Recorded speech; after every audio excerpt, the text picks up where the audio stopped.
بسم اللہ الرحمن الرحیم۔ السلام علیکم ورحمۃ اللہ وبرکاتہ۔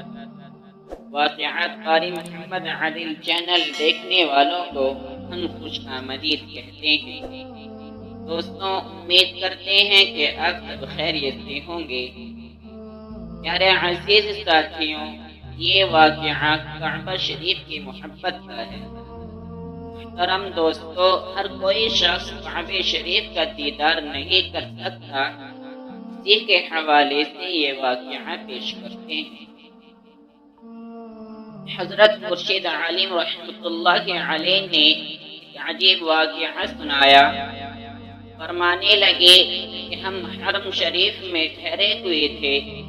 ایک چھوٹا سا بچہ وقتاً فوقتاً ہمارے خیمے میں آتا، ہم اسے کھانے کے لیے روٹی دے دیتے اور وہ خوشی خوشی چلا جاتا تھا۔ اس کے بار بار آنے سے ہمیں اس کے ساتھ محبت ہو گئی اور وہ چھوٹا سا بچہ بھی ہم سے مانوس ہو گیا۔ جب ہمارا قیام پورا ہو گیا اور ہمیں آگے سفر پر جانا تھا تو میری اہلیہ نے اس بچے کو بلایا اور کہا کہ اگر تم ہمارے ساتھ چلو تو ہم تمہیں لے چلتے ہیں۔ اس نے کہا، کہاں؟ انہوں نے کہا کہ اپنے ملک میں۔ وہ کہنے لگا، وہاں کیا ہوگا؟ انہوں نے کہا، وہاں گرمی بھی کم ہے، وقت پر کھانا بھی مل جاتا ہے اور پانی بھی مل جاتا ہے، تمہیں وہاں ہر سہولیت میسر ہوگی، کوئی تنگی نہیں ہوگی، اچھا لباس بھی ملے گا، غرض ہر طرح کی نعمت ملے گی۔ انہوں نے اس کو بڑی سہولیات گنوائی۔ وہ بچہ بڑے غور سے سب باتوں کو سنتا رہا۔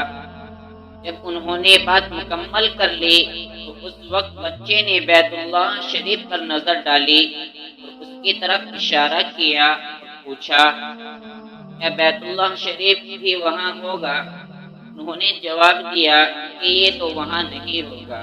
یہ سن کر بچہ کہنے لگا کہ اگر یہ وہاں نہیں ہوگا تو مجھے وہاں جانے کی کوئی ضرورت نہیں۔ سبحان اللہ، مجھے تو صرف بیت اللہ کا پڑوس ہے۔ دوستوں، امید کرتے ہیں کہ آج کا واقعہ آپ کو پسند آیا ہوگا۔ اس واقعے کی پسندیدگی کے اظہار کے لیے لائک کریں، کمنٹ کریں اور اپنے دوستوں کے ساتھ شیئر کریں اور ہمارے چینل کو سبسکرائب کر کے بیل نوٹیفیکیشن کو آن کر دیں۔ اسی کے ساتھ اگلے ویڈیو تک دیں اجازت، تب تک کے لیے فی امان اللہ، ما علینا الا البلاغ۔